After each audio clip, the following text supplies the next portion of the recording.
Faithfulness is something that's expressed between two parties. Could be a husband and a wife, friends, teammates, a person and a cause. But most importantly, between you and God. And when it comes to faithfulness, we ask the question, will you be loyal regardless of circumstance? Will you be true to your word, your commitments, and your convictions? Are you someone who is steadfast and dedicated no matter the cost? Daniel is a story of faithfulness tested in a new culture, through heavy persecution and trials, in the big things and in the small. How do we remain faithful to God?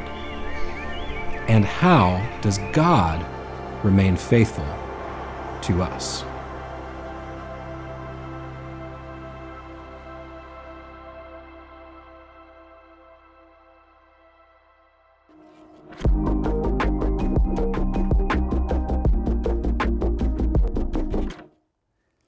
Faithfulness is an idea that's talked about all throughout the scriptures.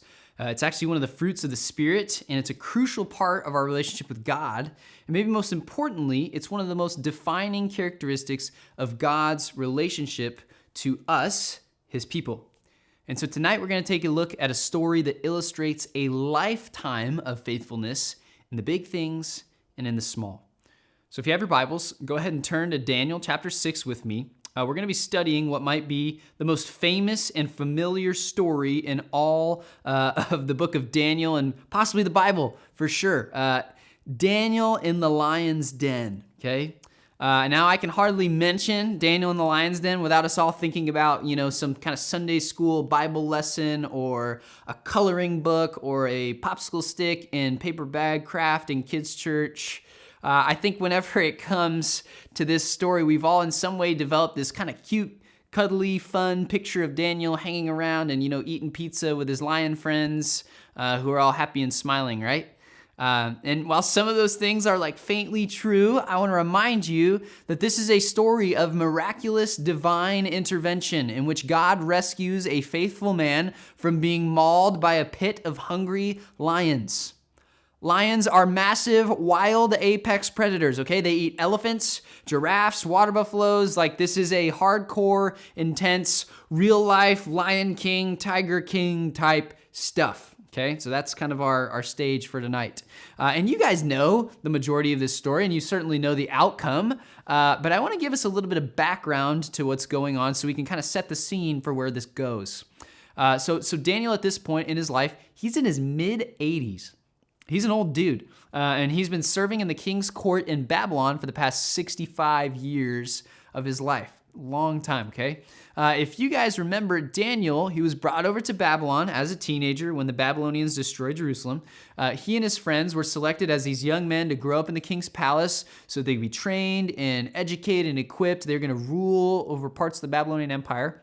So fast forward, the Babylonian Empire has actually been conquered by the Persians, okay?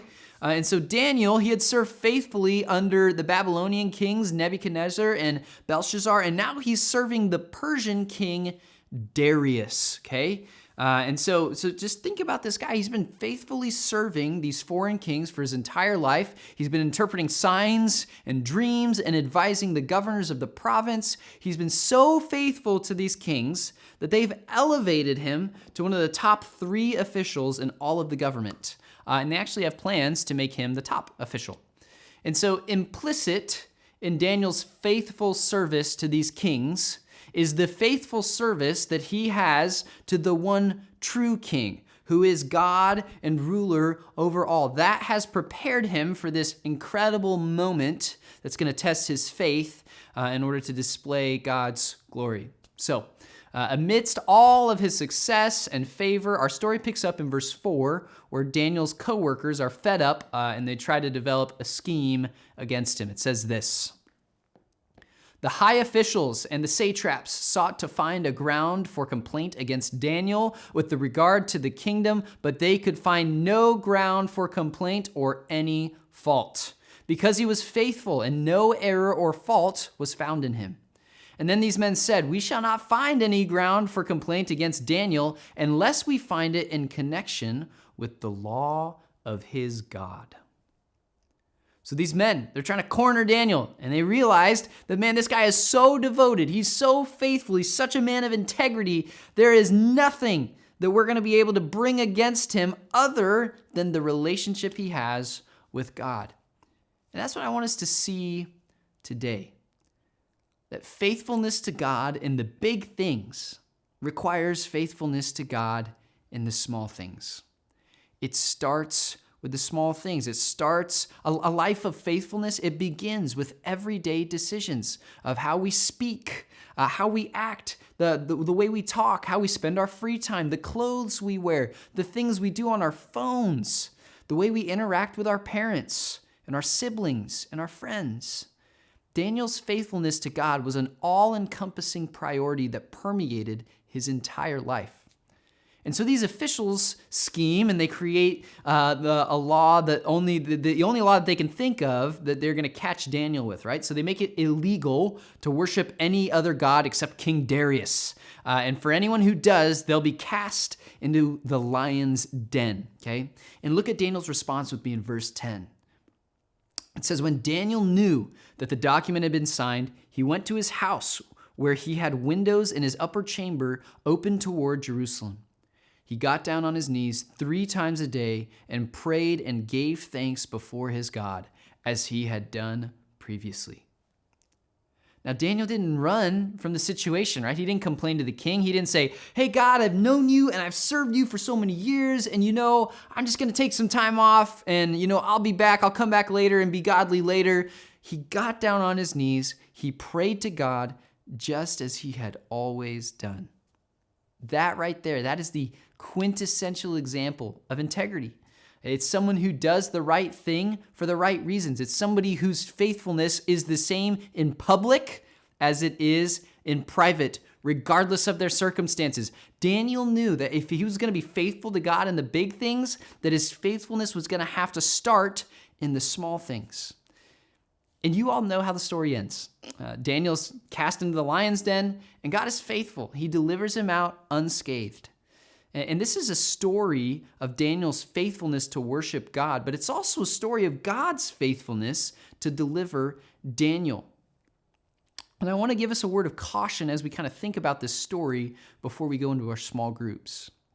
Because for the most part, we tend to look at the story in the sense that you and I, we're Daniel in the lion's den, and these are the trials of our lives, and therefore God miraculously rescues us from our trials, right?